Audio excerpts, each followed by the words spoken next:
And that authentic relationship is a factor in helping the players get better. Just like skill development, just like being in the weight room, just like running hills, working on all that part of your game.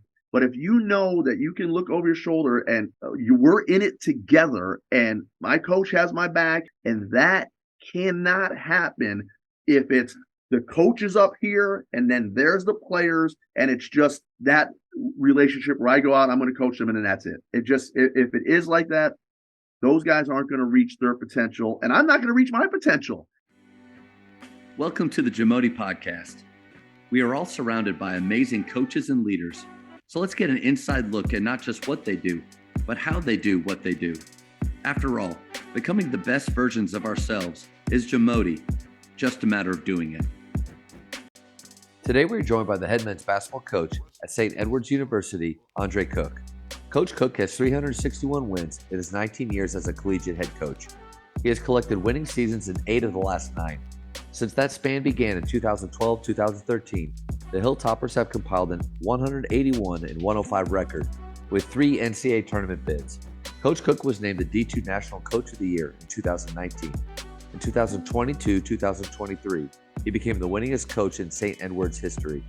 During his tenure, Coach Cook has coached 23 players to 31 all-conference selections, and he guided 6 players to all-region honors. Before we hear from Coach, take a moment to subscribe to our podcast and follow us on social media at Jamodi Podcast. How you doing, Matt? Good, Coach. How are you? I'm all right. I got a collared shirt on because we have the athletics banquet after this, so I would dress up for you as well. That's right. You have the award for the sharpest dressed coach on the Jamodi Podcast in its history. There you go. I got to beat Stan Bonowitz on that part, right? That's true.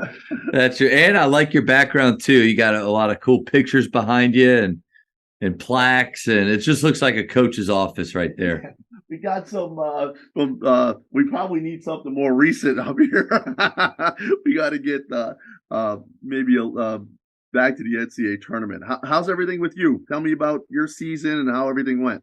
Oh man, thank you for asking. I mean, honestly, most of the questions usually go that way. So it was a great season. Really enjoyable group of guys. I mean, as far as culture goes, and then them embodying it and also carrying it on and maybe taking it to a higher place. I thought the senior group did a really good job, and then we had juniors and then a sophomore that were also willing to be led. You got to have leaders, but you also need to have good followers too. Yeah. And we did, and we shot the ball pretty well. We hit 433 on the year, but how many games? 37. So wow. But a lot of attempts get there. That's the key. Well, we're similar in that area. But we lost in the second round to a better team, and they played really well that night.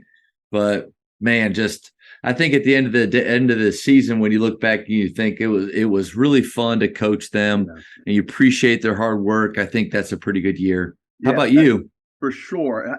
How many years have you been there? This is year 10, man. Wow, goes by. Yeah.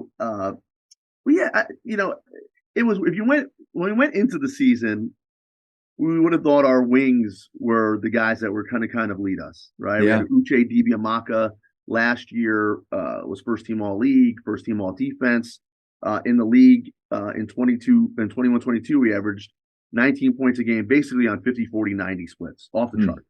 Wow! Like the third game into the league, he dislocates his shoulder. Tough kid. He played just about every game through that. Our wing play wasn't what we expected, but we found, we had a sophomore point guard, Gavino Ramos from San Antonio.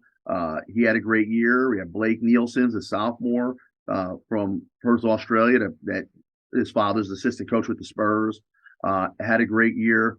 And we had the freshman of the year from Crosby. That was first team all league. So if we can get our, and I know we'll talk about this throughout the next hour, like the wings are what the offense is about, coming off action shots, threes, and we kind of had to adjust on the fly that we just didn't shoot it and play at the level we expected, that our sophomore point, our sophomore 4, and our freshman 5, we kind of had to navigate the offense around them. Man, I appreciate you sharing that. And I think sometimes I fall into this trap of feeling like I have to be a better coach and not say the following statements. We didn't shoot the ball that well that night, or these injuries shouldn't keep us from winning.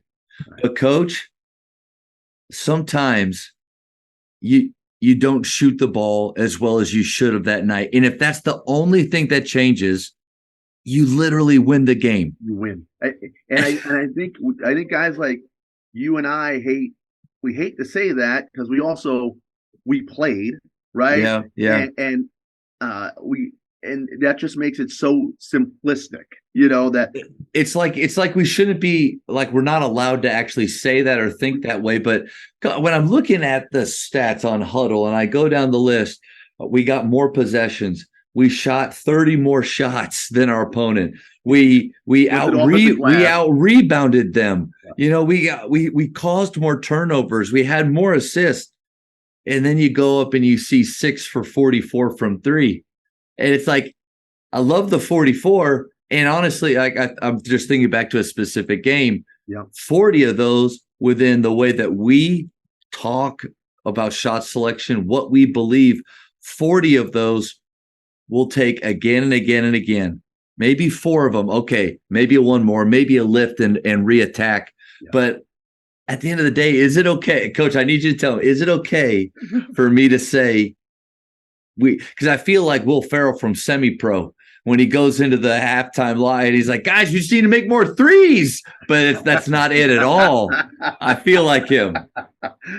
I have, because you don't want to say that, right? But then, but then when you go back and watch the game, right, that night or the next morning, and you're grading those shots those 44 shots, because I have been in that. I think we have a similar vision talking about, like, we're going to shoot the 3, and you grade those 44 threes, and you're like, 40 we'd shoot. And sometimes that's just the way it is. Do you have another can you counteract that somehow to the best of it? That's who you are. What is the, because we don't want to say it. We hate to say it. We don't want to make it simplistic. When it's not going well, do we have something else in our bag to change the game when we look up at 15 minutes in the game and we're 3 for 19? Yes. I mean, you'd like for your defense maybe to be able to carry you on those nights. And again, you lose by 4, and it's a relatively low scoring game for the pace we want to play. All right, defense did its job, and it is. It's just one of those where maybe, because if defensively you're doing what you're supposed to do, you're rebounding well, you're not turning the ball over, and your offense is creating the shots that all year long you've been talking about and you've been practicing, and your guys have consistently shown that they can do that. Maybe on nights like that, you tip your hat and you just say, hey, you know what we're going to do tomorrow, fellas? We're going to get a lot of shots up within shooting games to make yourselves feel better, because I wouldn't change a thing. Is that bad coaching? No, I not at all. Hey, Matt, if it is, then I think both of us have done some bad coaching, because that's exactly how, like here at St. Edward's, the private Catholic liberal arts, university in playing in the Lone Star, we're not really built for the defense to. And our really good teams, we 18, 19, 19, 20. I remember we beat Angelo State at Angelo, and it was something like 66-60. And it was kind of not really who we are, but I knew those teams were, with 30-4 and 27-4. They were good because we did have guys that could defend. Most years, that's not really how we're built, we have to recruit. We're trying to recruit some guys that are more defensive minded, but one of the things we may talk about later is, all right, I'm an offensive coach. I love that side of the basketball. We're trying to figure out guys to fit that style. And I probably, as a blind spot I have, is not recruiting the guys that are just defensive minded first. Yeah. And we're trying to be better at that this off season, getting in the transfer portal with guys that, okay, can take guys out on the other team. So when our best teams that were NCAA tournament, Sweet 16 type of teams, we did have some guys that were defensive minded guys to get back to that level, because now we're just kind of in that 21-11, which I'm not. I'm not scoffing at that at all. How many teams would do a lot for that record right there? But when the level of excellence that you're used to and that you're going for, you're right. There's like another step up. How do we get back to that level, and where it's not just, on those teams there for a few years there, we won some games 65-60, like that's not who really we are, but we knew we had a special group of guys that could defend, I don't think anybody in Texas would say, St. Edwards, they're a bunch of grinded out tough guys. That's not really our MO, but we have to find a couple of those guys that can defend and want to take other guys out on that, out on the other team a little bit. Man, that's a great point. I was reminded of sitting in an office with Wes Watson at McKinney High School as a varsity assistant there for 5 years. And one of our playoff teams, it was a smaller team. We shot the three really well, really played fast. But we were going into playoffs, and sure enough, going right up against South Oak Cliff. And we brought in Tom Inman to talk to our team. And he said, he's literally sitting there, said, guys, I know that you want to play a certain way, right? But you got to be willing to win playing another way. And I'm not good at that. Like at Faith, we're known for one thing, and it's how we run and gun. It's never how we defend. It's never this. But there are those times where, and maybe this is like part of this improvement season as coaches, is I am able to, in the moment or even before games, figure out, okay, here's an adjustment we need to make. I don't know if I'm great at that. I think, and I think that makes you the coach that you are, and played at the level that you did, of that self-reflection and self-awareness, right? As coaches, we have a group of coaches. And I know you've had some on your show, that we constantly are of that self. Why are we not getting to where we need to be? Right. And you have the teams in your league that, I know you're always good. Teams in your league. How can we beat West Texas, Angelo, Kingsville, Lubbock, et al. Others, right? Dallas Baptist. They're always what can we just be this and expect to go into Canyon, Texas, and beat West Texas? We have to have, and I think that's what you said, that off season of, you have a little bit. I love coaching the offensive side of the ball, right? Right, of the nuance of it, the spacing, the reads, I always see basketball as a dance, as a, just kind of a, flow. A flow.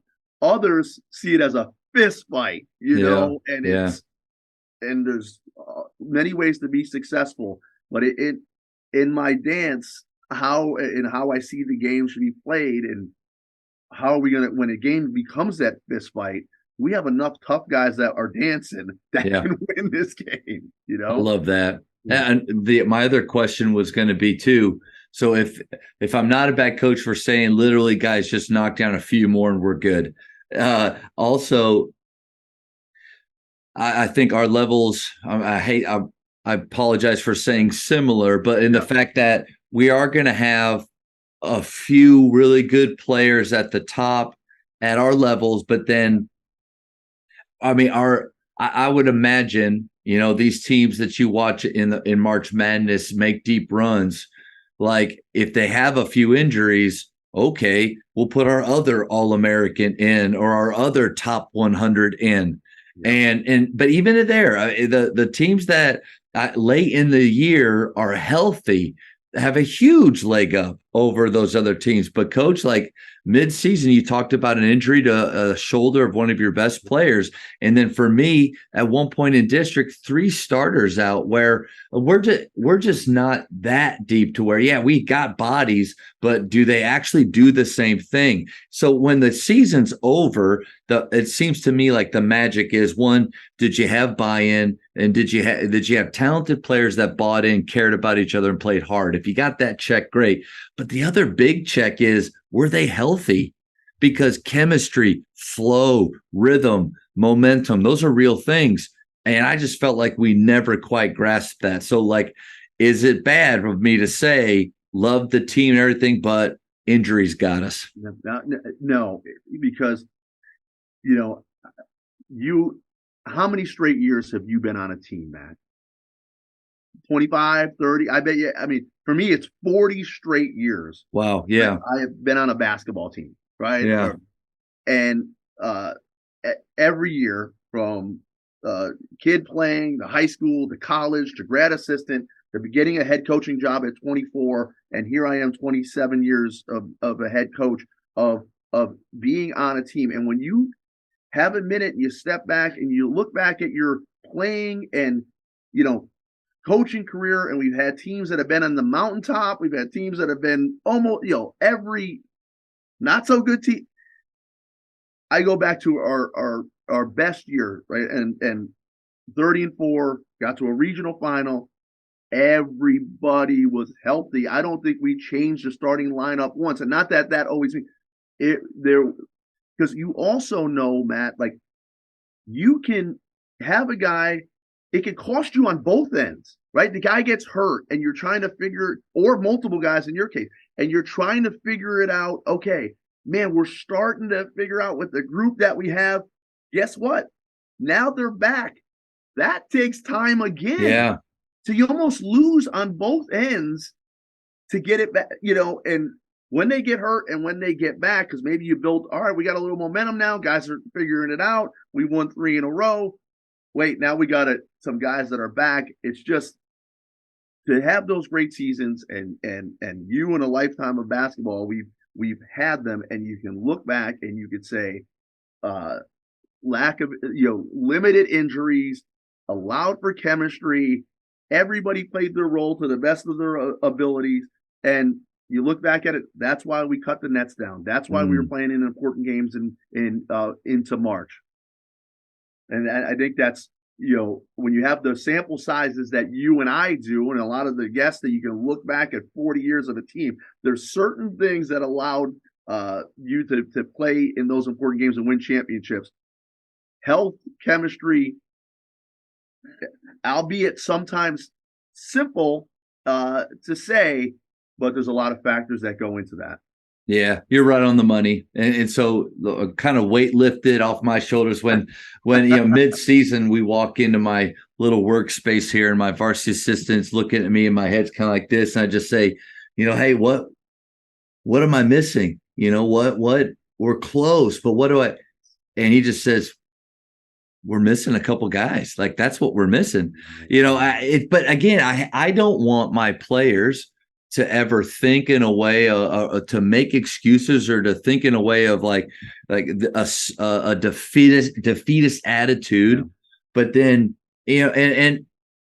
but then, like, sometimes you get to talk to parents after the year, and they're even wondering, like, man, I just thought it was going to be different. I thought we'd go farther. And in my head, I think, well, me too, but it's funny with parents. I always wonder, why don't they see the obvious?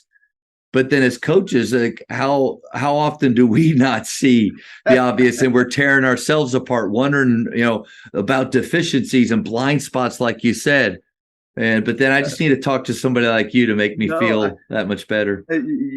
Sometimes we get like, my wife and I have been together 23 years, and I'm not sure, Matt, that she could still, if I asked her, and there's a lot of it's great to it that, I love her, obviously, but I'm not sure she could tell the difference between a layup, a mid-range, and a three, or, she comes to the game, supports, and her son is playing.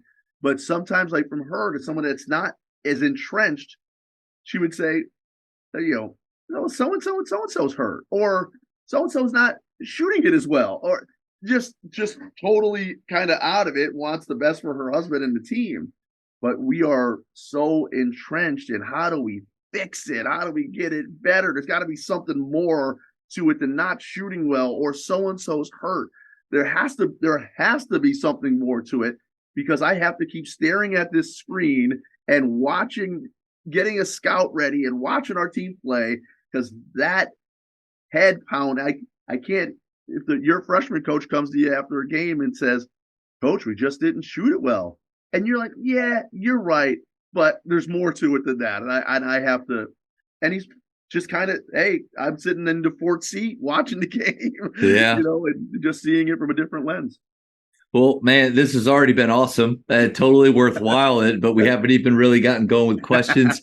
Thank you so much for giving up your time. I know I can't imagine, you mentioned portal and this time of year for you, and just the recruiting journey that I'm sure you're on. I just really appreciate your time.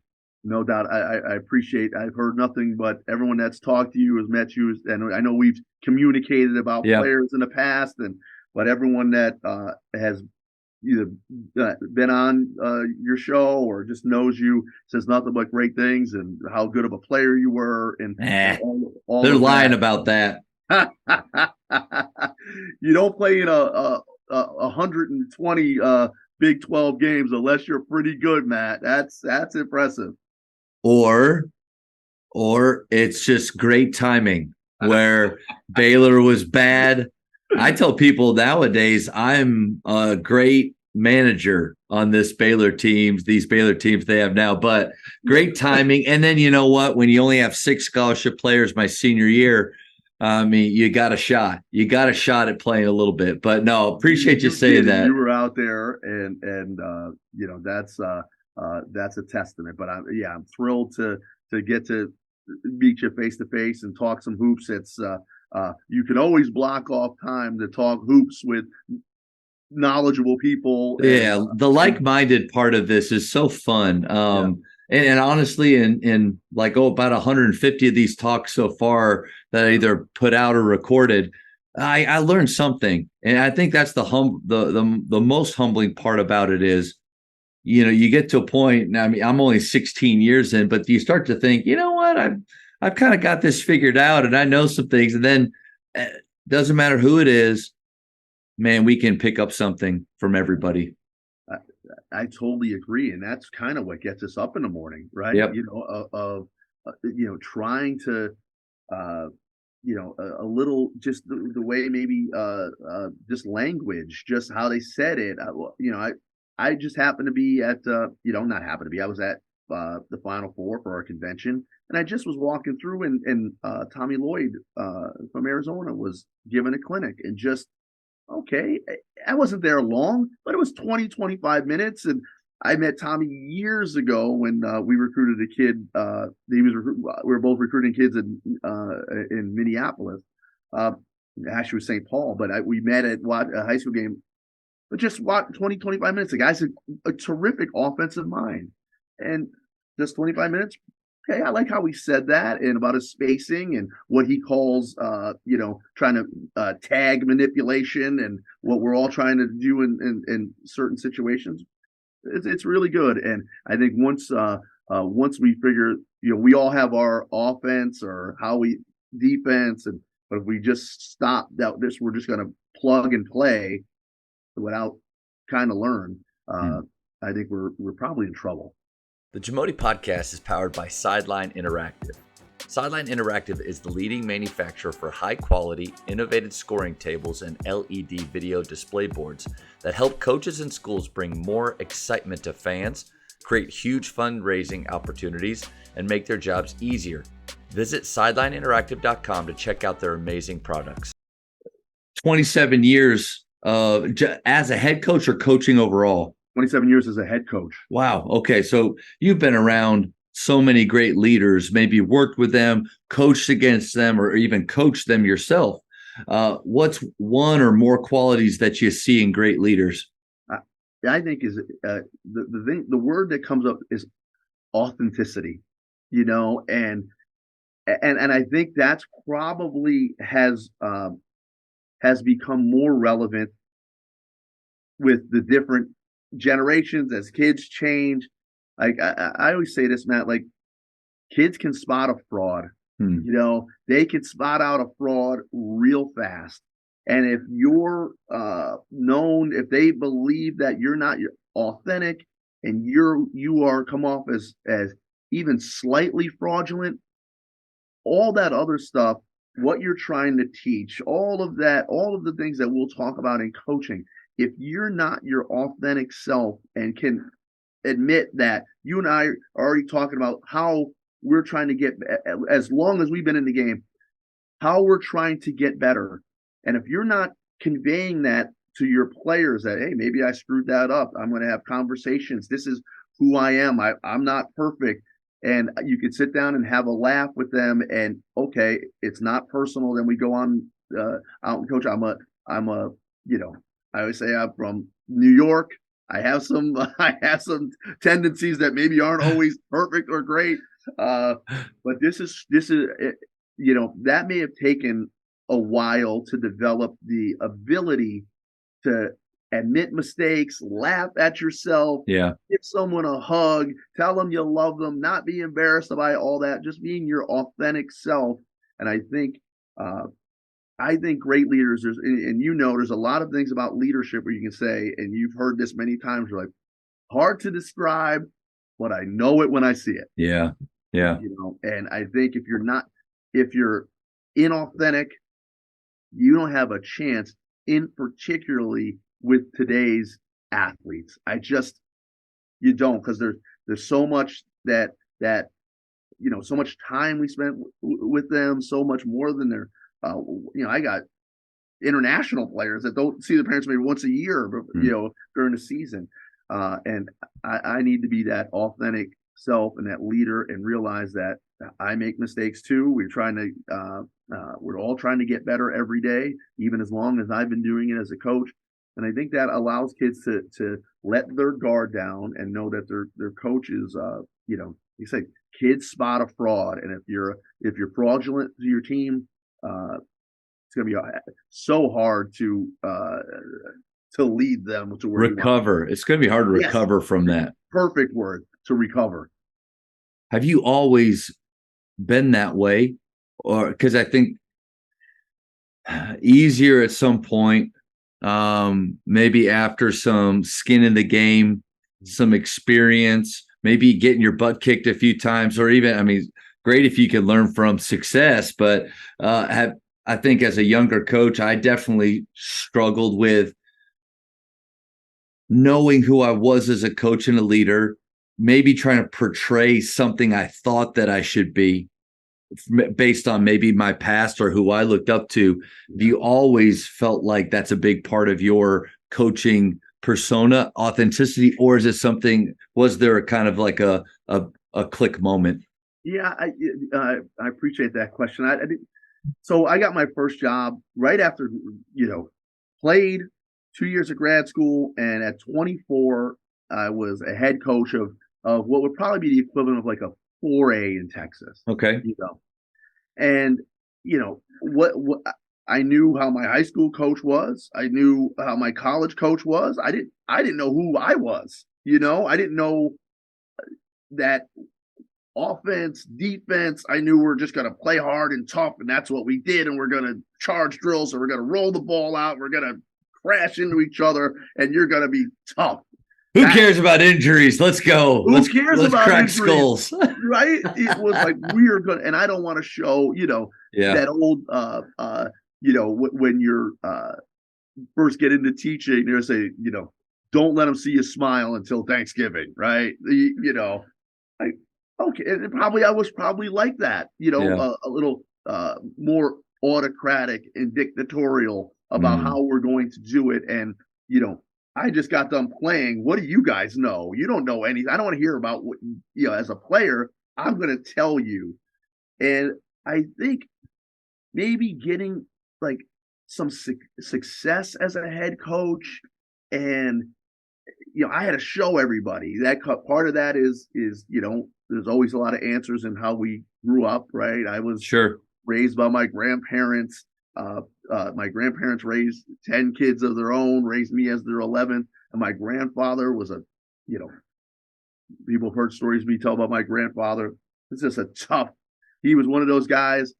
You come after a game and, you had 29 points and you feel great about yourself. And he would say, you were 9 for 10 from the foul line. They're free. How do you miss something that's free? That's tough. That that's was him. Tough. And so that's how you kind of grew up. And that's how you felt like we were going to, and then I think you get a more soft. I didn't want to be thought of as soft. And I'm going to talk to the players and check in with them and I think after time you just get more confidence, more maybe some success behind your coaching, and just you take a little bit of a breath and pause for a little bit. And I think as having children, Yeah. I have a daughter that's 20. So, the first 7 years as a head coach, I was 24 to 30 in that area, no kids. And then when Emily came, you have a different perspective of being a parent and almost, more of how the parents are seeing it and just a little bit more, I think a little gentler, softer side. And I think, and now over the years of being here at St. Edward's, I think we try to develop, it's, the mission is about, we all want to win, right? And it's hard to win in your league. It's hard to win in my league, but St. Edward's is about developing the whole person, mission driven. We never really talk about like wins and losses, right? And I think because of that, it is about about our players, and I enjoy the time with them, and it just become more. I guess as you get doing it, Matt, you become more comfortable, in your own skin, and like this is how it's okay for me to envision the game my way, and for Coach Saman to envision the game his way, right? And it's okay, and we can learn from each other. And I probably just didn't have that confidence of this is how I see the game, and this is how we're going to do it. Well, that takes time. And unfortunately, there's some of those early on teams that you feel like you got to apologize for because you're experimenting with them, Yes. Trying to run crazy systems like Grinnell and stuff, and just realizing that, man, that'll get you fired. But, you're right on the money because it's Rick Torbett said it takes about 10 years to really figure out who you are.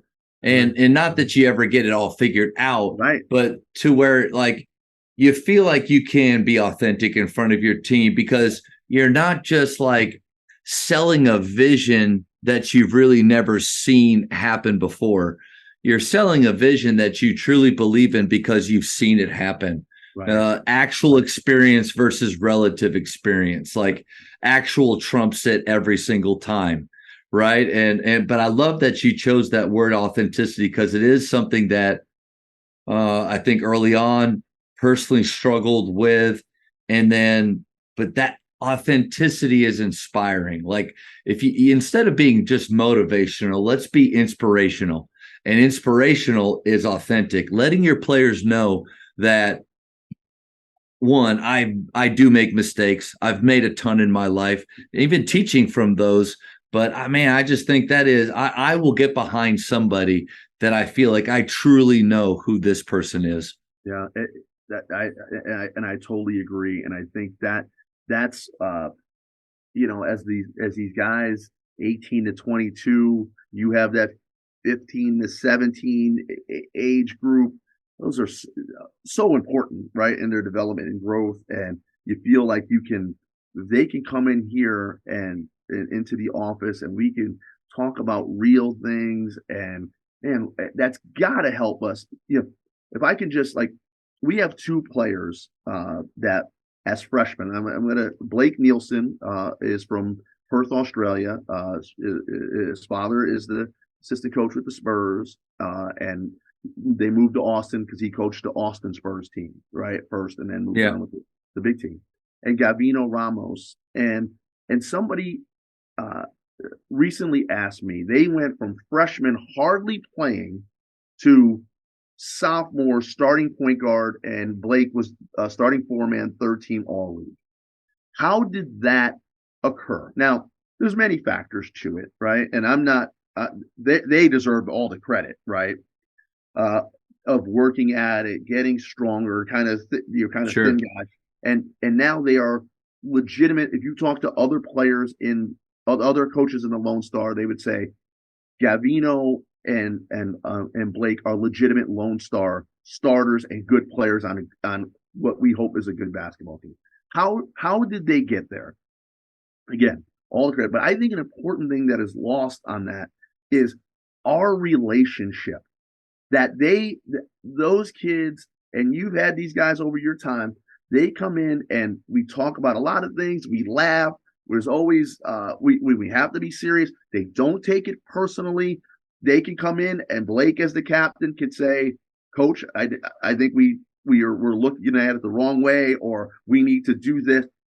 So that trust, that relationship, that love and joy that we have together, I believe, is a factor that's allowed them to go on the court and be totally comfortable, that they're not looking over their shoulder. They know I got their back. And that authentic relationship is a factor in helping the players get better. Just like skill development, just like being in the weight room, just like running hills, just working on all that part of your game. But if you know that you can look over your shoulder and we're in it together, and my coach has my back, and there's that relationship, and that cannot happen if it's the coach is up here and then there's the players, and it's just that relationship where I go out, I'm going to coach them, and then that's it. If it is like that, those guys aren't going to reach their potential, and I'm not going to reach my potential, because I need to hear from them too. And if it's if we're just trying to appease each other and don't have a real relationship, we're not going anywhere. And that part, and people talk to me about that, like how did they jump from Gavino Ramos? I told Gavino, we played in the Lone Star tournament last year. I'm like, and I was irritated with him. I said, the only way you're getting in is if Daniel Van Zandt fouls out. That's I'm telling you right now, you're not getting in. That was last year. Daniel Van Zandt didn't foul out. But Gavino stuck to it, and we built our relationship. He's the point guard, Blake's the captain, and I have other guys, but those two guys in particular, sophomores, took their game to another level, and I think the authentic relationship is a big part of it. Coach, that's a great segue right into kind of our next topic about culture building, because to me, it's like you're right on the money. Just based on their hard work, they probably still make a jump and improve. Yes.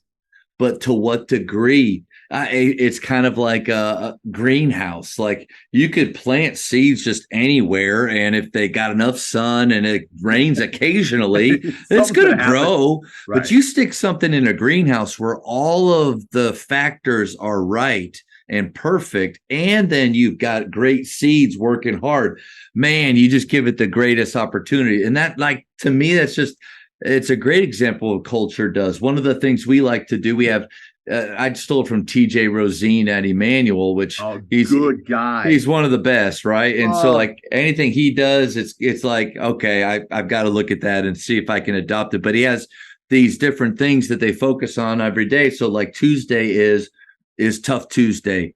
So at the beginning of our athletic period, we get in groups of 2 or 3, and I try to have them in different groups with different ages every week. But hey, fellas, listen, this is 30 seconds to a minute where you're just going to share something tough in your life. I'm writing this down. So yeah. That's you're just going to share something tough in your life. And I always tell them, guys, you can be as surface level as you want, but you want to have a real relationship with somebody. You go a little bit deeper. And there's nothing wrong with letting someone else know, another human being know that you're struggling in an area. And I always say, like, hey, just 30 seconds to a minute. And I mean it, Coach. Almost every time I'm looking at that on my watch, and it's like, all right, 3 minutes. 4, and I'm watching every group, eye contact, standing. I bring them in at the end. I was like, guys, was that a waste of time? And across the board, like, no, coach, like that's it. And like it's just what you talked about. This has to matter. This has to lead to winning and improvement.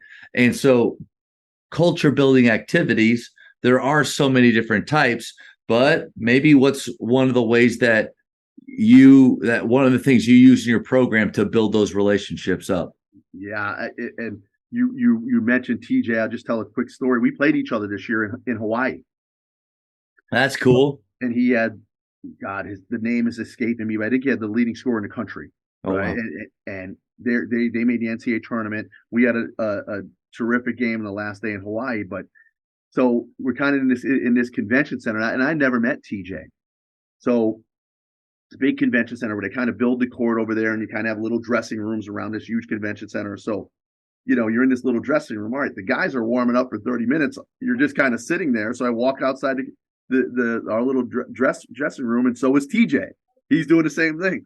We talked during the whole warm-ups. It was oh God, and it was terrific. And then, okay, I'll see you out on the court. They beat us by 3, so I got to get back at TJ. But he's like a coach's coach. Like you just want to sit and talk and learn from him. And yes. With my time with PGC, anytime I get to be around him, it's like one of those dudes that I try not to act like I'm a fan. Like we're friends, we've worked together, but like I still sit there like this is TJ. Like TJ does. Yeah. I'm just not cool at all in those moments. TJ he's just a quality guy. And all right. So culture building. So we do kind of like similar to your Tough Tuesdays, which we may be stealing. This is why we talk. We do bio night. Uh-huh. And so and I think this is one of the best things that we've done. So if you and I were paired up, Matt, right, and maybe try to get some of the older guys with some of the newer guys, or maybe guys that aren't clearly not roommates, guys from and so we do this in the fall, and so I have to present you. And I have to learn about you. And so however the guys want to present, however I need to present you with pictures and that's videos cool. And, just talking to the crew. And so then everybody has to ask questions throughout the night. You just can't sit back there and not answer. So you have to ask 5 questions throughout the night. So, and it takes time, and some, I always ask questions of every guy, but those can get emotional, of presenting. And, sometimes it gets into, oh, Matt is a fan of the Dallas Mavericks. And okay. But sometimes, a good amount of times it'll get into the family. We start asking questions, because how many teams get in there? 1, 2, 3, family. Sounds great for the fans, maybe. But if you're really trying to build, and people like to say culture, and it's probably one of those things like, it's hard to define culture like leadership, but when you see it, and I think that if you ask our players about bio night to start the year, those nights will go like you just said about Tough Tuesdays. You give them a minute, and 5 minutes in, you're like, okay, this is going great. It's cutting into practice, but that's okay. And bio night is like that for us, where we really get to know. I have to interview you, I present you, then we ask you questions about certain things, and all the players have to ask. And some for some players, and then they get to learn about me and kind of, all right, about Coach Cook. Now they have only 18 years of life to talk about, right? And I have 50, but we try to cut to the chase, but they get to learn about my background too and where I'm coming from. And we do that. We also do the Enneagram as well, which kind of we get personality traits. So we really try to get to know them, like those things. So, I need to be coached differently than you. You can get on me, maybe, or vice versa, right? All of that stuff. And I think those are things we do at the beginning of the year. But bio night, I can't even tell you who I can give credit to. I saw it I read it somewhere how they did it, and I'm like, okay, I think it was like my old GA, who's now at Arizona State, was at Santa Clara. I think Santa Clara did it. I think I stole it from those guys probably 10 years ago. Wow. And I think that's a great start to the year to kind of build that culture. And as you know, that's an everyday thing. That is an everyday thing of you can't take a day off from culture building. And I think that's but the bio night is probably our favorite culture building activity. I want to unpack that a little bit more. I think you're right on the money though with that. It's an everyday thing. And I think maybe the art behind it is not necessarily spelling it out every day, which is like, hey guys, culture moment here. We're going to talk about culture right now. That's inauthentic. Maybe that's one way to do it. But with our standards, the way we show up, the way we talk to each other, the way we train, the way we run in, like we are still working on culture. We're still giving those reminders. We're still modeling. So, but I love activities like that specifically are those memory moments. Right. Like when things are tough and you're looking over at that teammate that you just can't stand right now, that memory moment clicks back to a story you heard about him, and like maybe it helps get you past whatever you're feeling in that moment. And I love the fact that you have them present someone else, because I would imagine one reason I love doing this podcast is I get to ask you questions. I get to learn about you. I don't really want to talk about me very much. I hope that comes. I want to learn about you. I hope that comes off that way, because I hope I didn't just say that and people like whatever. Like it's always no, but I think people in general will leave things out. Will be reluctant to share, reluctant to brag. Maybe it's false humility or it's actual humility, whatever it is. But when you say someone else is going to do it, all right, well, let me actually think about me and my story. Oh, this is good. Share this. And you just get to sit back and let it happen. I think that's a huge piece to it. 100% agreement.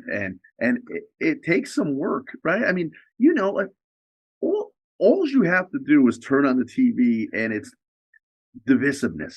Yeah. That's it. How, you got to pick a side. So this is what your kids are seeing, my kids are seeing. They flip on a channel and you're on this side, you're on that side.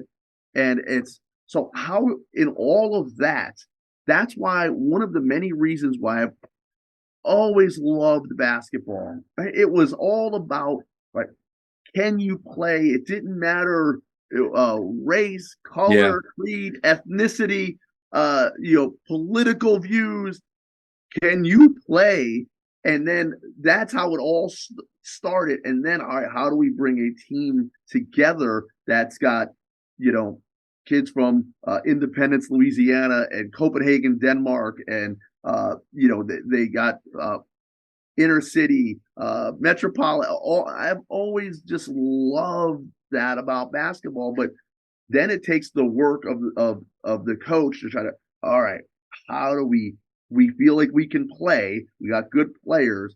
How do we bring them together? And that's, the winning is important. We all want to win. We talked about that. But those pieces of that educational component, the culture building, the everyday little check-ins, tough Tuesdays, like that, I think that's all great. I'm sure you do the same. Start every day. Like, tell me something you learned today. Tell whatever that day is to make everyone to bring people together, bring this team together is it's hard, and it's probably gotten harder, right? As in the times that we're living in, but it's unbelievably important, and because it's going to get tough out there. These games are going to get tough, And can you look into the guy's eyes next to you and feel like we got this, we're in it together, we can do this, and you hope that what we're doing at your level, at my level, they build up some of this scar tissue and toughness and all. They build that up. So when real stuff happens to them, we've helped them deal with some of that adversity, that toughness, and we hope we're doing the job in that. And I think that culture, that belonging, that team, we're all looking for that, but that's not easy. Yeah, well said, man. And I think there is this objective measuring stick to every season, and we talked about it early on in this time of, did you win?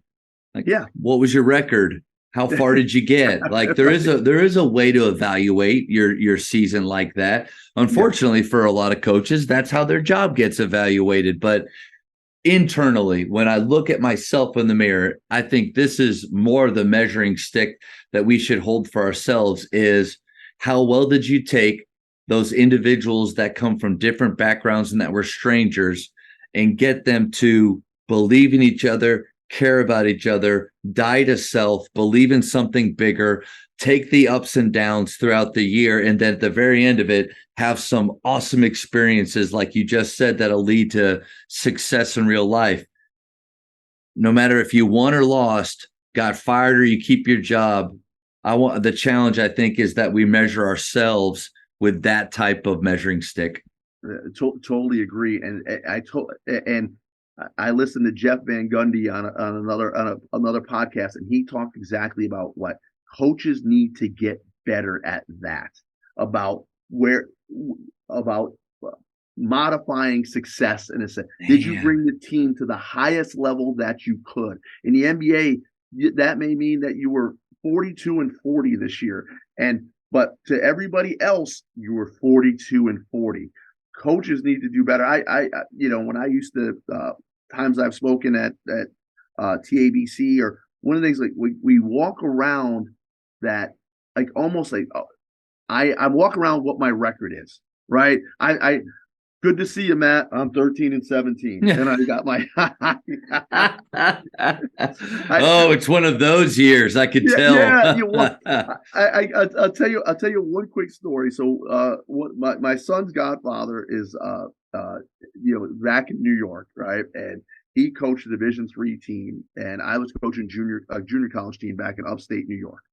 And Vince Medici is his name, and we've known each other forever. So Vince had a tough year. I think they were probably like 6-22. Us that year, we were like 31-1. We had a really good team. And we saw a kid that we used to coach at camp. We were at the state tournament. I saw a kid that we used to coach at when he was a little kid at camp. He came up to both of us, and he says, "Coach Medici, how was your season?" He's like, we were 6-22. And we had injury. All the kids like, "Oh no, I'm so sorry." "Coach Cook, how was your season?" "Oh, we were good. We were 31-1. "Oh my God!" That's all he heard. It was 6-22 and 31-1, and that's life. That's where we probably have as coaches, where people talk about, you should get fired, right? "Oh, they should get fired. Their record wasn't good enough. Fired." That's a tough it's a tough profession that we chose. But the challenge, I think, I see a little bit of a challenge. Like, we want our players to be mentally tough. We want our players to really believe in the standards, the pillars that we have. Yeah. We need to do the same. So, like, if enthusiasm is one of our pillars, enthusiasm shouldn't be dependent on our wins and losses. Yeah. Enthusiasm shouldn't be dependent on how many threes we made in a certain game. Right. And I think that's a great kind of question, is when someone asks me how our season went, what does my answer really say? Right. I think like what am I really communicating with? Yeah, it was okay. It was an all right season. Right. Like, well, what does that mean? And or even if because honestly, coach, like if I'm being just where I thought we could have been, we underachieved. Right. But if I'm trying my best, even with the way I answered your question earlier, like great season. Like I loved them. Like they did great. Them. There were things though that I thought would be different. I thought would be better. But the whole idea is not that I have it perfect or anything. Is can we be bigger than our record and look at more than just that objective success? Matt, that is so hard. Yeah. All right. And we know it. We know that we're more than the wins and losses, but this. That's how we've just almost been trained our whole lives. How did it go? We won. How did it go? And we know that people's attention spans are probably very, 240 characters of how did it go? Once you get past, we're at the Final Four. How did it go? We were 21-11. That's about all people, really want to hear what your record was. How did it go? And that is a hard thing of, like I said, of Jeff Van Gundy. Coaches need to be, did they get their team to the highest level that certain team could? And we need to judge ourselves more on that instead of we were 21-11 this year. It was a good season, right? And it's a hard thing because that's how we've always been trained. How did you do? We won. How'd you do? We lost. And I think a great goal is I'm not going to mention my record at all because it wasn't bad. It wasn't bad, but like it just from those standards, 20 plus wins. But I'm not going to mention the threes because I did throw that out there, didn't I? I had to pepper that into I did it, but I'm not going to mention any of that, and I'm going to mention more about how we cared about each other, how we showed up. And I wonder the reactions that you get. I wonder if you get more of like all right. Or a follow-up question. Well, I mean, but did you make playoffs? Did you make the playoffs? I know. Hey, I have my former assistant coach. His name is Trey Lindsay, and he took over for the legendary CC Collier at Bowie.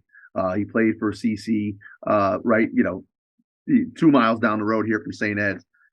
He played for CC, left me, had a baby, moved, changed jobs, and his record was 17-13 this year, and he did a marvelous job. I went to about 8 games. My son's going to be in his program next year as a freshman, and Trey, I love. And he's so hard on himself. He moved, new job, because they didn't make the playoff, right?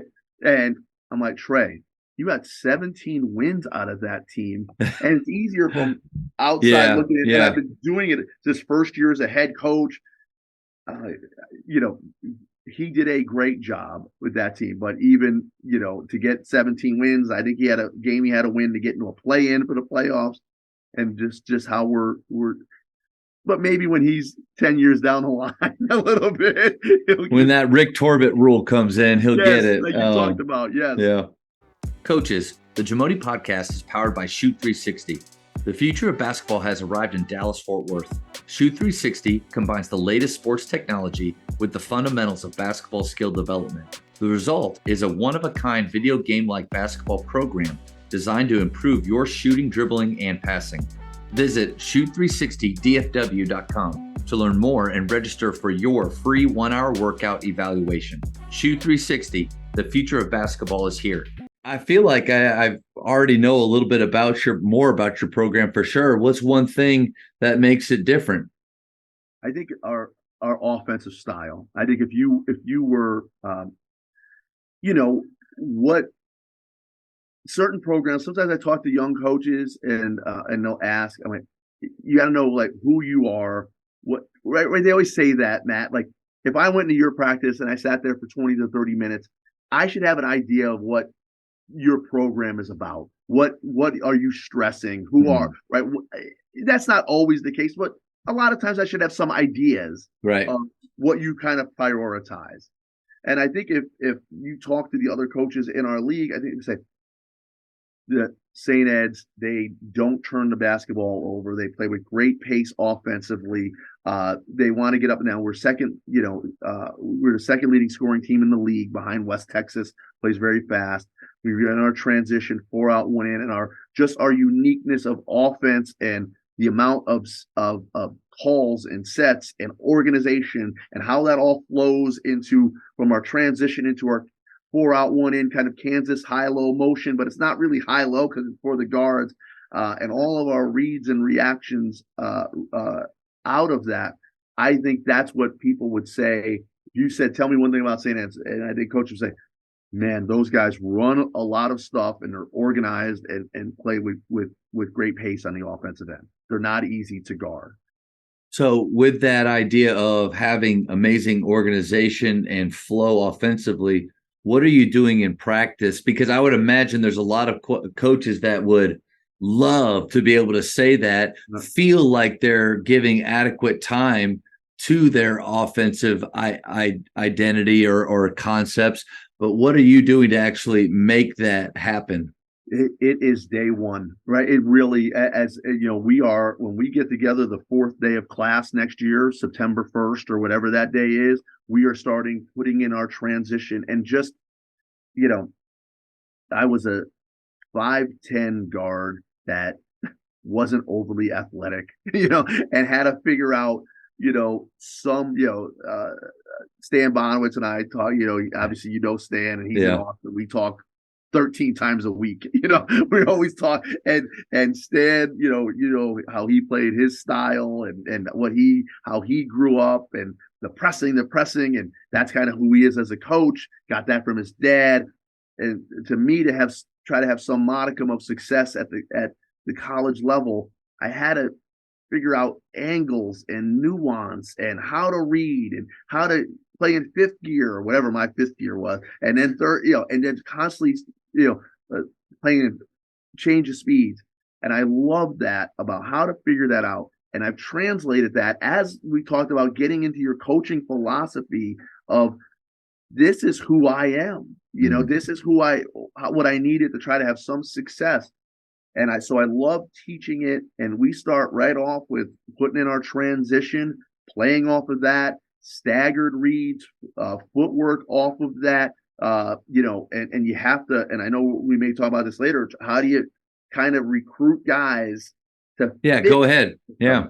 And you have to, like, the 4-man, like Blake Nielsen is huge for us as the 4-man in our offense. So much stuff goes through him. We put him in so many spots, whether it's a trail and transition, horns action where we get it, backdoor cuts, whatever it is, it all goes through him. So that guy's got to be able to handle the basketball and play it, put him in down the post, put him off ball screens, put him in multiple spots.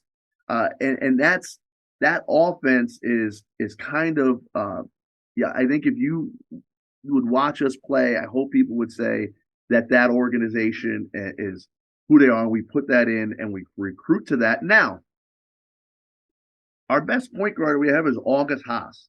August Haas is from Copenhagen, Denmark. August was ball screen at Wisconsin, Milwaukee. Ball screen, ball screen, ball screen, ball screen. And okay. And he's really good at it. I think the 2 years we had him, he was top 5 in the country in assists. But I can't just plug him in and say, you're going to do it. So there was a lot of, all right, I have my offensive philosophy and style, but Aug is really good at ball screens and getting us layups. I'm not going to let my pride get in the way of progress. And that's what we had to just smooth the edges out so we can figure out how to get Aug in the right spots. And because we had Aug, we won 57 games in 2 years. And he was, the best point guard that we've had here for sure. To me, that's the fun of it, though, is that you have a style of play that you love. If everything's perfect and you can just write it down and you have the players to fit that, this is it. But you know what? We're dealing with human beings from different experiences. I think the genius in it is to know what you like and to be able to manipulate it and tweak it to fit what they do really, really well. Instead of what I feel like it happens a lot at the high school level, and maybe I'm guilty of it, wanting to be more 5-out. Like we got a couple 6-5s that I've never had before, but you know what? Gosh dang it. I've kind of forced them to be perimeter players. Yeah. But maybe now there's going to be a time where off of our, alley, we slice. Maybe we just slam, like literally just slam down in and we turn. But that's going to require me getting uncomfortable and opening up a whole new part of skill development that really for the last 8-9 years, I've just never had to worry about. But you seem like you've done that with, yes, you can recruit. You could recruit to fit perfectly, but what if there's a best available that does things just a little bit different? Are you going to pass up on him? No, you can integrate him in. That's brilliant. No, and you hit it on the head.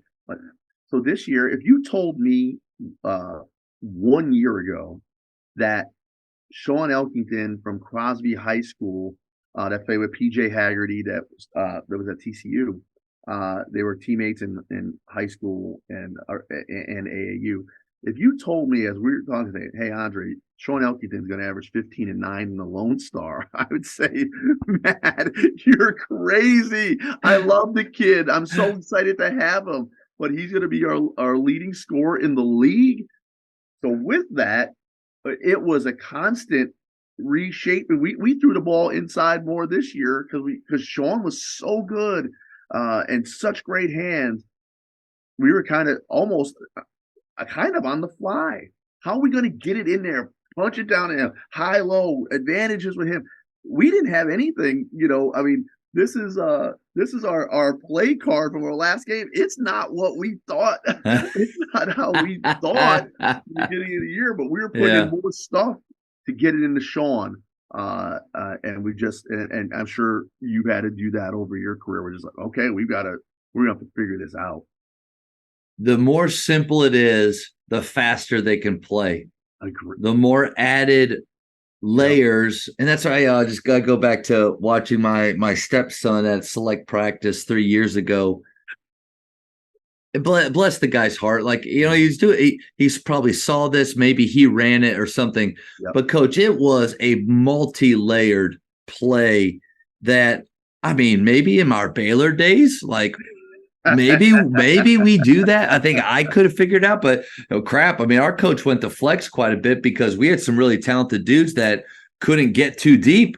So teach them one pattern, but even at that, they'd screw it up sometimes. So it's like, I know. So it's like, I watched this happen, and I've always tried to keep it really simple, but there are times where, gosh dang it, like we need to get our best player on the elbow. We need to isolate him here. And sometimes what happens at the end of the shot clock in NBA games, to me, makes the most sense. Get you the ball to your best playmaker in dangerous spots, create space, and just allow the defense to choose the way that they're going to guard it and react off of that. I think it makes me feel like I'm not smart enough to really have multi-layered actions, but coach, keep it simple. That we outthink it. Yeah, we do, and our levels are different. So I understand, but basketball is basketball, right? Yeah. And how do you get the ball? And that was a lot of, like, for us this year. Like I say this, like I think Blake Nielsen. We talked about him. Now he has an advantage with a parent in the coaching in the NBA. Blake Nielsen is so smart and so thinking 2 plays ahead. We just sometimes you got to get him the ball, and I think that there's part of that's also like a weak. There's some sense of pride, like we talk about pumping our chest out of like, oh, Andre, I love. If you were on my staff, if I say something about, I had a great conversation with Matt Saban, my assistants would go, oh, did he say something nice about your offense? Like it's like a running joke with, if I say somebody, it could be anybody. It could be, someone that works in food service. Oh, I really like so-and-so that, what did they say something nice about your offense? So they know that I have a certain pride about the offense that we've kind of constructed. But it also, I've got to be better about not trying to show everyone, oh, look how smart and complex this is. There has to be times where it's just like you said, get it, space them out, make a play, and then go from there. And I that part, you hope that that's built into some freedom to play within a structured, complex system. I'm so glad that I didn't compliment you on your defense. Oh. Because I probably would have been like, golly, what a jerk. That's so you have this style offensively that you're comfortable with, and that see, here's the thing, that I know that takes time. That takes time to put those layers, and it takes time for players to start to be able to play offense instinctively rather than having to literally, you can watch the wheels turning in their head. They need to, but by the time they recognize the read, it's past. And so you got to make it like that. But individual skill development, I would imagine, comes in huge. How does that work into your daily practice? Yes. And if you, to talk about your comment prior, you were down in Austin in September and October, you said, hey, Andre, can I stop by and practice? You would see a lot of the wheels turning and balls being kicked and missed reads and cuts and late. And I would be all up in arms, I'm sure, in the fall.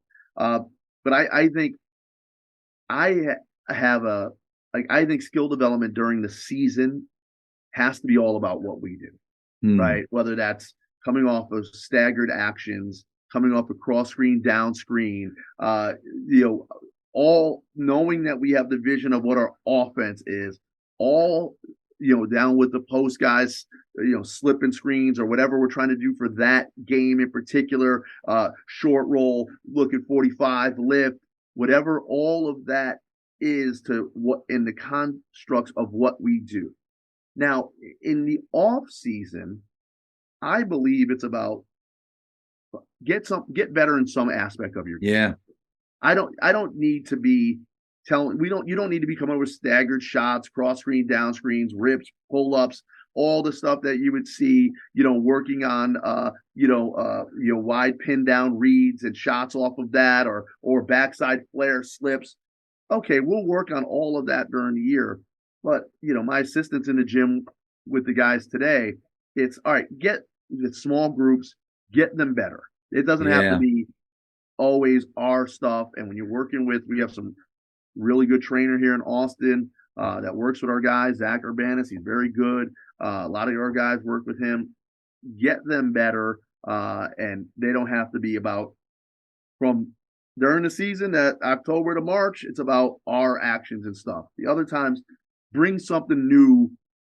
When you come back next year, this part got better of your game, and we saw that. You added this to your game.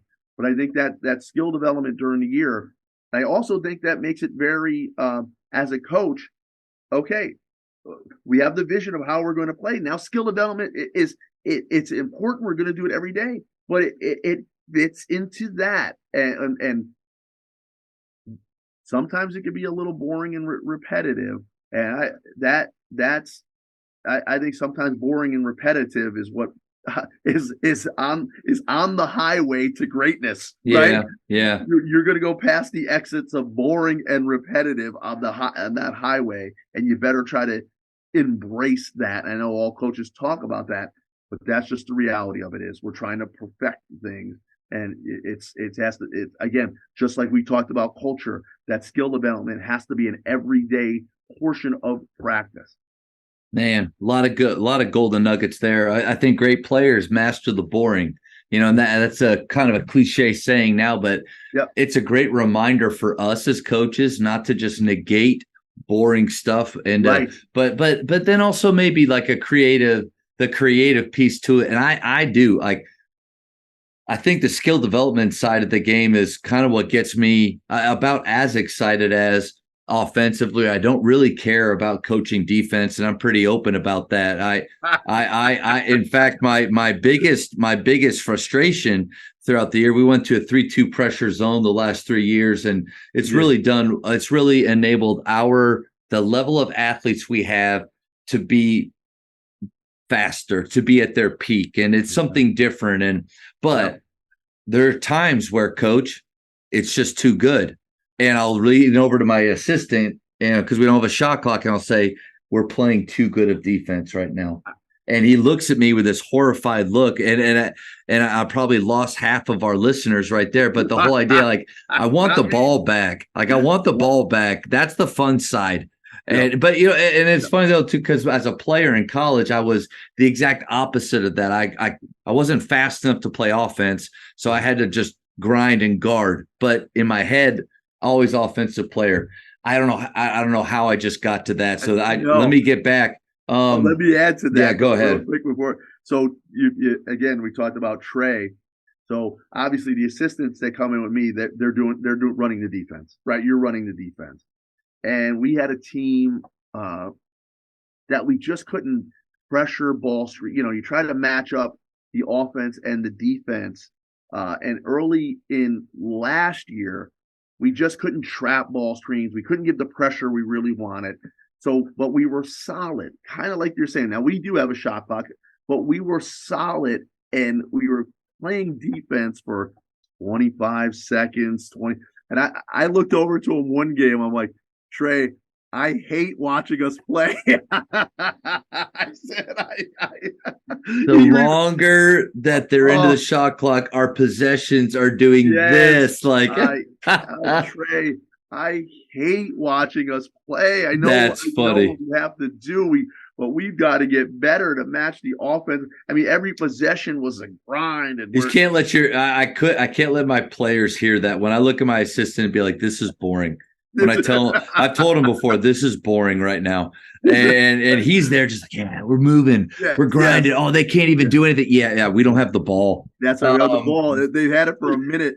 They did. That's the part of, oh man, I'm going to say it. That's the part of the Grinnell system that just draws me to it like a moth to the flame. It's not about getting stops. It's about getting the ball back fast. And so it's like, what did he say one time? It to me, it was brilliant, but it's probably why Coach Arsenault is such an outlier. He said, I would rather them score quickly than for us to get a stop after 30 seconds of defense. That's outside the box. Like that might get you fired, but that is total buy-in to a system. No doubt. And maybe like there is genius in that. And there's like a part of it that like, I really appreciate that thinking, but then you mentioned it. And I think the fine line and the best coaches out there do have their principles and standards, but they're going to do whatever they have to do to win. Yeah. And so that's the ability to change. But, I love what you said. Micah Lancaster, one of my favorite skill development guys who I would be super embarrassed. I'm honored if he came to our gym, super embarrassed for him to watch me try to fumble through his stuff, because literally over the years, I have just recorded videos that I've seen, and I try to build skill development workouts based on what he does, because he uses those accountability tools to do exactly what you were talking about in the off season. It's not about faith basketball right now. Right. It's about them getting better. And so his quote is, he is 100% skill, 0% game. And as a skilled coach, that makes sense, because, as a skilled coach, you start to dabble into ball screens and staggers, you start to focus on the game that with those players, they may not do that. Yeah. Like those might not be That's a good point. Concepts that they're a part of. So in my opinion, as a skills coach, and I tell our players that in the spring and summer, guys, listen, save your money, play select ball, but save your money. Let me be your skills coach for a couple days of the week. And so, so in the period, I tell them this is going to be 100% skill, 0% faith basketball. So it's all about, but like when you're dealing with skills, habits, attributes, getting lower, pocketing the ball, being in splits, being able to drive on a curve, having great footwork, all of those things translate to whatever game, whatever situation we want them to be in. Yeah. But to your point, I think it's a brilliant flip where we almost go, all right, now October 16th, guys, this is faith basketball. We flow. Here's where you're going to get your shots. Here are the movements that you have to have down and how we're going to attack. How many coaches, when the season begins, run plays or concepts that they actually don't break down like that? Your plays and concepts become your skill work.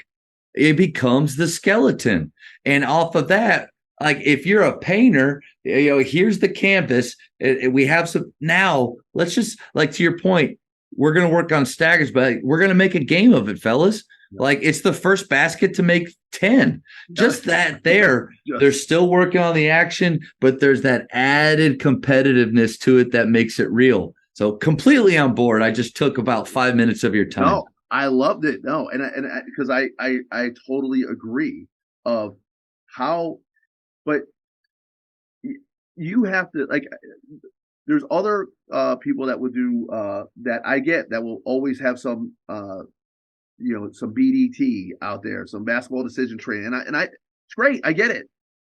I also think there's part of me that is, and I could see the 5-on-0. I know the shots you're going to get. I know the speed that you have to play. I know the reads and reactions that we have to do it with. I mean, I probably say pace more than any other word that all year, to our guys. So if you're doing that and you know the pace and you show them the film, I don't probably if there's I like things nice and neat. I do, and I know basketball's not always nice and neat. And again, we talked about earlier, sometimes things come from how you grew up. Nice and neat. My house was chaos. Growing up, it was chaos. 10 kids, golly, 10 kids, animals. We lived on the street that led directly to the highway. There was a stop sign out. Stoplight outside right in front of our house. There was constant people in and out of the house. We didn't know where you were going to sleep. Like, it was, I mean, we knew we were going to sleep. I was going to be sharing with who on the couch. But I think now, as I got to be, like, I like it nice and tidy. And I hope, I hope people, I hope a lot of people listen. I think the competitors will say, if you let St. Ed's have a nice, tidy, clean game, probably advantage them, right? If the game gets mucked up somehow, probably advantage them. Like, let's talk about Stan Bonowitz again. They're Division III. He'll say, "I'll have a couple of Division IIIs on our schedule, heading into next year." It'd be easy to play Stan. He lives in downtown Austin. We see each other all the time. Stan likes the game mucked up. That's right. You're not going to run anything of what you. So that's why we don't play. Yep. Stan is going to be pressing, running guys at me, forcing the sideline. That's funny. Yeah. Getting us in a bear hug, jacking us up, and all. And our relationship is great. It'd be great conditioning. You get a lot of shots up. Your players would probably have an awesome time, but it wouldn't prepare you for what you're going to do later on. Yeah. Right? Yeah. For Midwestern. Yeah. So I think, like, so all of that stuff of, like, just compartmentalized and neat and organized and running our actions to get of what I know the shots that we're going to try to get. You got to get it with pace, get it up in the air. Yep. That's our whole skill development plan during the season. And then outside the season, like we talked about. I think there needs to be a really good rhythm because, again, just like in styles of plays and systems, there are dudes that are just sold out to only one way. And I just don't think we like to play fast. And if everything works that way, that's what we're going to do. But if a team gets in a soft 2-2-1 3/4 court, it's going to slow us down. Like that is a great way. You're not trapping us, because if you trap us and you give us a 4-on-3 on the other side, we're going to shoot a 3 even faster than we normally would. Yes. But if you just sit there and you make us go back and forth a little bit, all of a sudden we're coming across half court almost at a crawl, like, so sometimes they're going to do it. But in practice, like, I love small-sided games. 2-on-2, 1-on-1, 2-on-2, 3-on-3, 4-on-4 is probably the best way that I feel like we are able to work on our flow and our very few actions that we have. I can control it, and we're live now, at that point. But then, and the extra space gives them more room for creativity and more advantage because of that the less bodies on the floor, the bigger the box, the more offensively you have an advantage. But then there's definitely time for 5-on-0. There's definitely time for zero defense. Coach, to me, one of our biggest concepts is get to corners. Like, we don't rim run, we get to corners. And when we're playing slow, when we're not able to up it, when we're not able to get to the world right off that first drive, it's because we're not getting to corners. So the best way for me to get them doing that is we run in a circle. I lay it up. Closest guy grabs it. Next closest guy is our playmaker for that possession because we're positionless. The farthest to get to corners. If we do that correctly, we move on. But to think that I can just say it, all right, 5-on-5 now, don't forget, get to corners. Nah, not going to happen. I just don't think learning's like that unless you're at that, maybe that next or that high level. And I think one of the things that I like what you said, and I think about small-sided games, 1-on-1, 2-on-2, 3-on-3, 4-on-4. I don't think I incorporate that enough, quite honestly. I don't, and I think I need to, and a lot of off-season skill training is going to a lot of that. Let's work on this in these small-sided games, and where there is some, more reading, reacting. I have to do that more because I think, because I like it nice and tidy, I think there's a lot of 5-on-0 because of go over this, run this, no mistakes, timing the clock. I'm on them. I'm putting the pressure on them, the voice pressure of perfection, and the cut's too slow. You didn't sprint. You didn't rebound the basketball the way I wanted to. You didn't. This wasn't the right. So they hear my voice, that pressure. But I do think we need to play a little bit of those small-sided games to kind of, within our actions, to do a little bit more reading, reacting to that. I love that.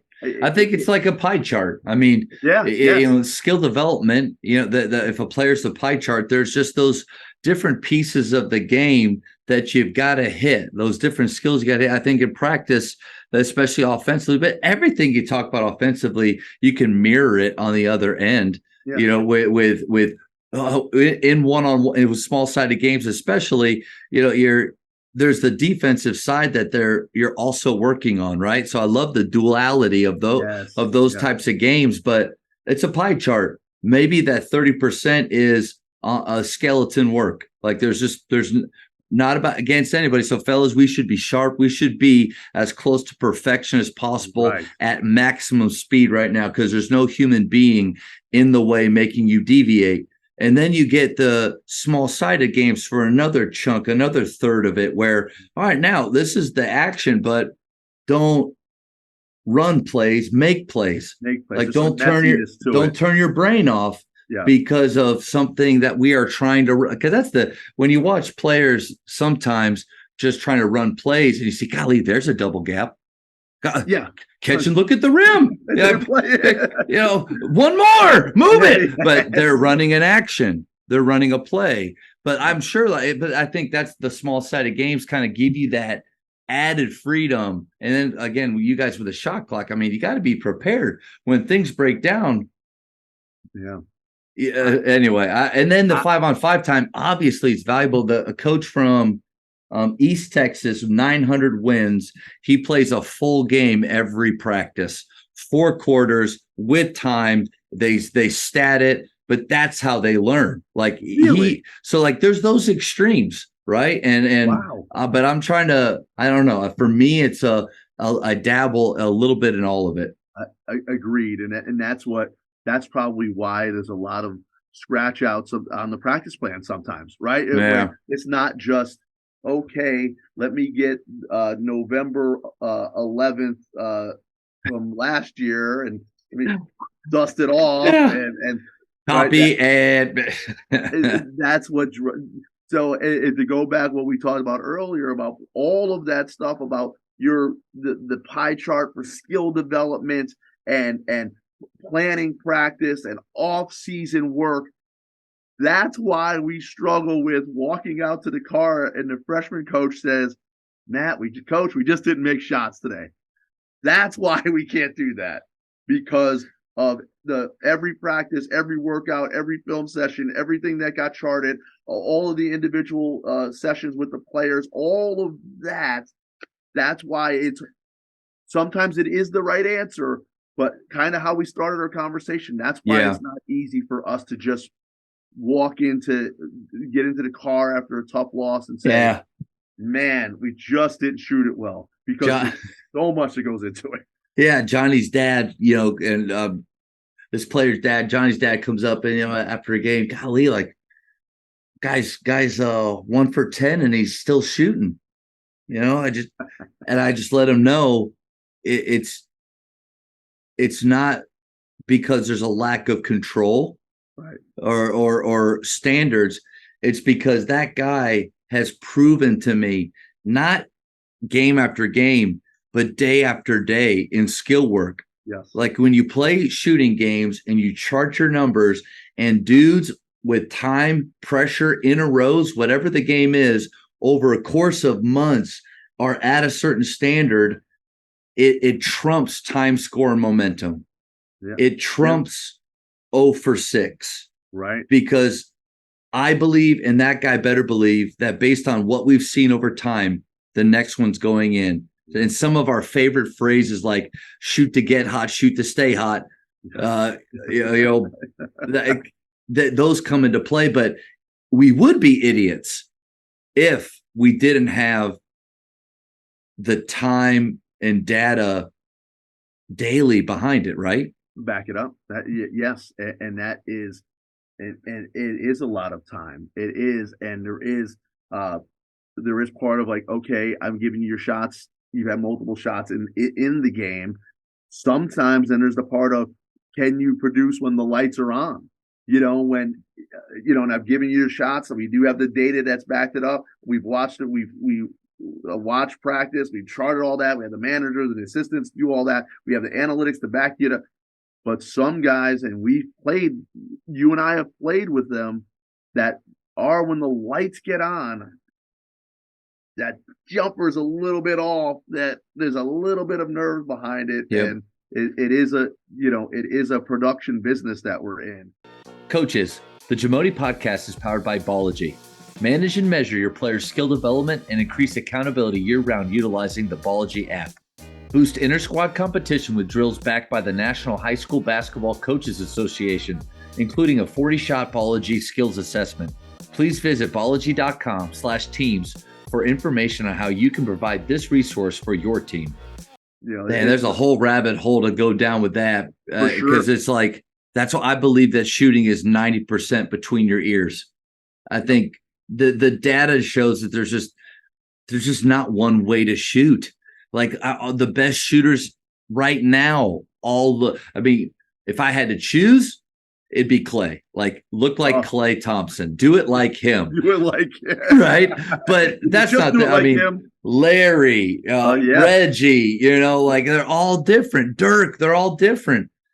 But all you can see these guys, that the belief that when it leaves their fingertips, it's going in. That plays a huge role. And that goes back to that idea of, it's not just what they do in practice, but can they actually produce when they're not? When in practice they're doing this and that, but in games they're not, then it's got to be between their ears. Right. And as you know, and then as coaches, we get involved about sometimes it's just a little tweak. Sometimes it's just a conversation. Sometimes when you and I, at least sometimes when I'm working with shooters, and I'll just say just a little something. it may not necessarily be Tin Cup. It's the Tin Cup thing. Remember when he's in the trailer? He's like, put your change in your left pocket and tuck your shirt in on this side and turn your hat this way. They believed that we said, yeah. Like, thanks, coach. We got it. And you walk back, we're like, I hope it helped a little bit. But it's mostly, like you said, about that confidence thinking the next one's going to go in. Coach, what's one rule change that you would want to see and why? 6 fouls. Ooh, I like that. Fouls. 6 fouls. This 5 foul at the private liberal arts institution, it costs $67,000. So we need our guys. To beat the teams we need to beat. We need our guys in the game, and not. I'm even for, like, remember the old CBA rule where after 6 back in the day, like if you got a 7th, even it was just a 1-shot technical and the ball. Oh wow! This fouling out to me, it's the only sport. It's the only sport where the best players, besides like a red card or targeting or anything like that, where they can be taken out of the game. A short, quick answer to what rule change. The first one, 6 fouls. We should be able to advance the ball. We should play quarters, right? Yeah. To me, where the fouls reset. Yes. People want to play. You want to see these guys play. We're trying to beat a team that's, I got our starting 5-man gets an over the back on one possession. Next possession, he comes down. They're going at him, so he gets it. Boom, boom, block. Well, 2 minutes into the game, my guys got 2 fouls, and it's going to be hard for us to win this game because of just, like you talk about injuries, things that. All right, who are we playing to try to win this game at the highest level? Nobody. All right, 6 fouls could foul out. Let's advance the ball. Makes the end of the game a lot better. Yep. I'm all for shortening the shot clock too. I brought a team over to Australia. I got to get 30 seconds. We played FIBA rules when I brought our team over to Australia. It was great. Let's go and quarters, and let's reset. Who else plays halves? We're the only one. That plays halves. Yep. Modernize that, and nobody wants to see people foul out of the game or sitting on the bench because they're foul trouble. I hate it. Jamin Copeland from Ave Maria, and he was at UT Tyler. Yeah, so I asked him that question, and he actually had it no foul out, and I kind of went like this. He's like, but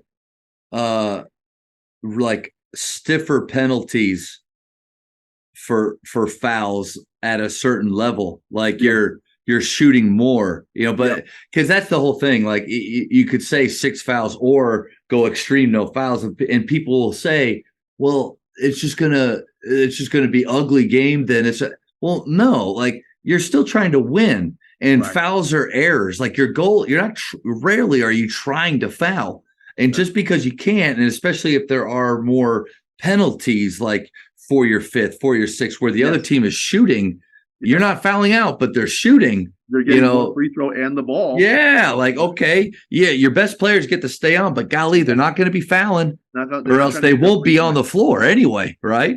And if you talk to and not to get in officiating, because they'll tell you, like, they're not blowing the whistle enough. That's what they'll say. We gotta hey, how we play. I'm all for freedom of movement, and that's how we need to play. But if they're going into the game with 2, we got to blow the whistle. We're not blowing it enough. And okay, well, geez, why are we fouling out, guys? Yeah. Or why is 5? Well, the girls' national championship game was just a great example. I also think too, I don't care what level you're at. I think like a Michael Jordan type of mentality needs to go into every game where the officials get together and they talk, okay, Iowa, this girl, Caitlin Clark, if you don't know, like she's really good. And then this number 25 that they have, like, she's their second best player. Guys, like, yes, we want them on the floor for the game. Yes. And then throughout the game, they're conscious of that, where she gets a tech and the other girl fouls out on just awful things. Like, don't you know who they are and how important they are to the game? And I think that should be in every level, where you're obviously, if they're hacking and it's a violent, but it's kind of like I tell my players with swishing, because we do a lot of our games on, if it's a swish, that's the only way that it counts. If you don't know if it was a swish or not, it's not a swish. Right. Like, if you don't know if it's a foul or not, it's not a foul. Like go through it that way, and then I think it'll be easier. I know, and we have this terrific officials, and they're doing what's passed down to them. But I just don't like 5 fouls and you foul out, and you're constantly having to. I know that's part of coaching, but you're navigating foul trouble, and let's get the best players out there for as much as we can, and not sitting down next to me because they got 2 or 3 fouls and a half. And so I would, if I could wave my magic wand, the fouls would be first, advancing the ball would be second, playing quarters would be third before advancing. Probably. I think, because quarters affect you every game. Advancing, not every one. Yeah, that's a good point. That's a good point. You may have Coach, you have a magic wand. I mean, what do you do? Hey, I'm on board with all of those. Quarters a second. Before I let you go, because we've been almost going for 2 hours, which is incredible. I appreciate it. The speed round. I feel like I know you really well already, but I'm going to know you even better after this. Okay. Favorite ice cream flavor? Oh, I keep it pretty simple, but vanilla. I keep it pretty. That's what we have in the house. I keep it pretty simple. I'm not a huge ice cream guy, but Okay, if you had a sweet deal, like, what would you go to? What's your go-to? My wife buys these brownies, and a lot of times I'll combine I'll make my own concoction of the ice cream and the brownies, and me and my son are sitting there like 2 chunks just watching basketball, eating it, throw it in the microwave, and it's probably not the best. That's good. Greatest shooter of all time? God, if Steph is still playing and you had to take him out, I grew up with Larry Bird. I always love Larry Bird, but it's just hard to. It's hard to go past what Steph does. He's unbelievable. Even, is he about 10 years in the league now? Is that what it's been? Oh, 10? man. No, I think like 13. Is that long now? Yeah. But he's still playing. That's the cool thing too, to see the way that injury prevention. You could get mad at load management and things like that, but the way that they're taking care of their bodies now, like, they're lasting longer. Wow. And so you're just being able to see, like, he's still scoring 30 a night. I know. And Larry Bird only played really 10 good years. Yeah, that back. Right. Yep. So I would Steph. Texting or talking? Talking. That's probably the rub with recruits, right? That I have to text. I understand that. But as far as, I'm going to have conversations with my friends. I want to talk. To get to know recruits, I want to talk. So I'm a talker. I've been doing this for being in front of people for a long time. And sometimes I just get the texting. I'd rather just do a quick phone call. But yeah, talk. Greatest basketball movie of all time?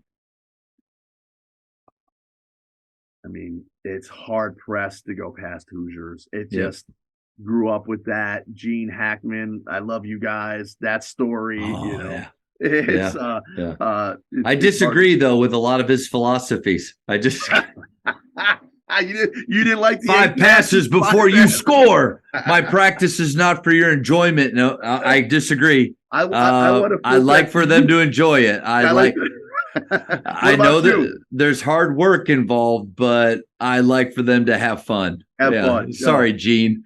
Sorry, Gene. What would you say? What was your answer to that one? What for greatest Favorite movie? Pistol Pete, Birth of the Legend.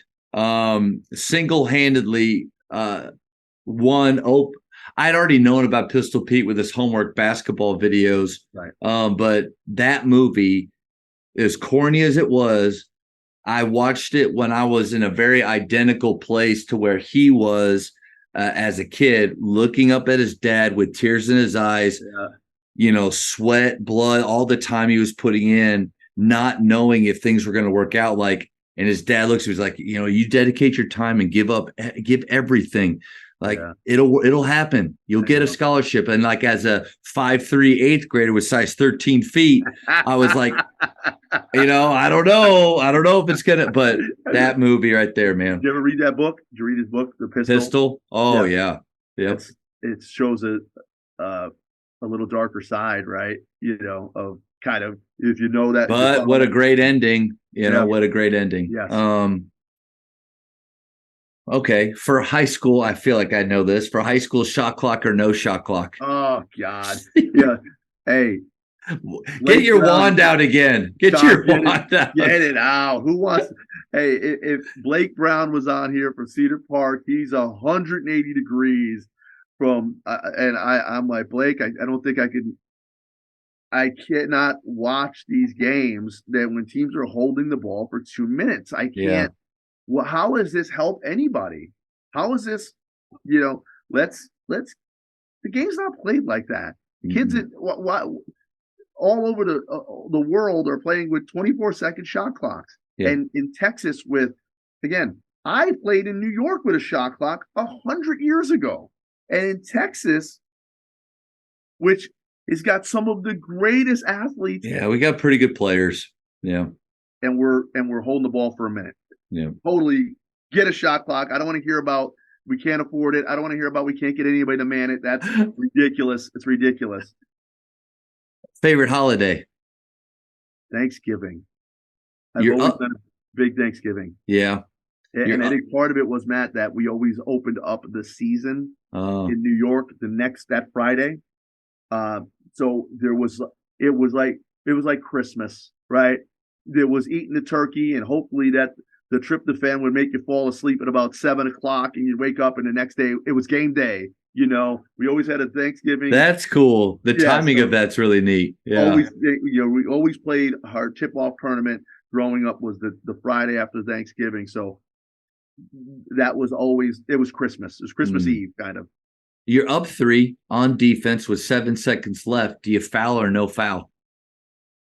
We don't. And again, and we haven't, and we'll probably switch everything and, kind of pick up and try to corral the ball handler to take some time with his full court. And again, I don't practice it enough, quite honestly. Yeah. I don't practice it enough. So when we get in that situation that I need to, it's like, all right, let's just, no tricks. Let's just do what we do. And it seems to have worked out way more times than it hasn't. I don't remember too many times where someone's hit a 3 on us in that situation. I'd have to go through my mental Rolodex to remember that. How about you? What's your thoughts on that? I would at the level where I'm at, I would not foul. Right. I get it at the higher levels because of the shooting, the ability to make shots at with such a high degree of difficulty. Right. And then also too, I think there's a big idea of how well do we rebound? On the free throw line, are we bigger than them? So it could be situational, but as a hard rule, I don't like to do things that are contrary to what we practice 99% of the time, which is not to foul. Right. So I think even you could practice in this situation, we're going to foul. It's so opposite. And that's why even when you see teams that are down by a bunch, they have to foul. It takes them 15 seconds to do it. They're running around and they're not because that's a good point. Oh, we got to foul. We got to foul. Well, coach, but you've been telling us for years not to foul. We're running around trying to foul. That's a great point. I never thought of that like that. What book would you give to someone? Seth Davis's Wooden Ooh. book. It's probably 600 pages, and it's going to take it. You have to commit to it. But I thought it was. I thought the kind of behind the scenes of you have to get through his kind of playing days at Purdue and his early coaching and how he had and he lived so long that he amended some of those relationships, right? He lived till he's 100, I believe, and kind of amended some of all those with all those former players. I just thought it was fascinating, his story of UCLA and part of it, man, I did, years ago, I got to meet Seth Davis and because he's a Duke grad, my friend that played at Duke. And so, but I thought the work that went into Wooden for this 600-page, it's a commitment, but I thought you learned some things that really pulled back the curtain of the Wizard of Westwood. Wow. That's cool. Yeah. Last one in basketball. Who's the GOAT? MJ. I mean, do you agree?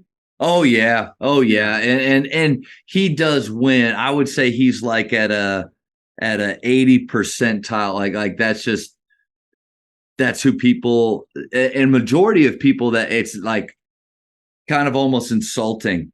Right. There's really not a lot of, but I've heard some good arguments. I think Stan is a LeBron guy. He is. And so I've heard some arguments for him. There's really no other names that come up.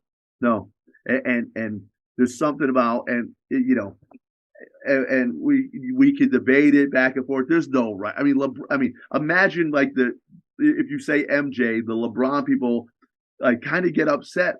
We're saying he's the second best player in the history of the game. I'm not sure. It's not bad. I don't think that's bad. Here's a question. What player that you've ever watched brought you joy when watching them? Because that could be a little bit different. Larry Bird. I watched him growing up in New York and watching Larry Bird play in the old Boston Garden in the late 80s and the early 90s. Got to do that a few times. That was like, that's cool. My God, I got to see Larry Bird play. That to me was, I'm so happy that I got to see him play live. Yeah, Bird transcends time, right? At 6'9", like he could be great right now. And I don't think anybody could argue that him and Magic could be great right now. Yep. I think they would love the space. Think of what they did with all those dudes standing in the way. All those guys like this in the 3-point line wasn't a thing. Who's the best at who? How would you answer that? The joy, Steve Wojciechowski from Duke. He was the player that I was a Duke fan growing up. I lived in Pennsylvania myself, but Duke fan growing up, and Steve Wojciechowski was a non-athletic, nothing special about him, but just like on tombstone, I dripping with urgency. Like that's his tombstone, like that's kind of what as a player I wanted to be known for. And in high school, offense was easy and my team was really good at the Colony. So it wasn't, but in college I harnessed Wojo. And that's mine. But great article in The Athletic about Woj. Okay.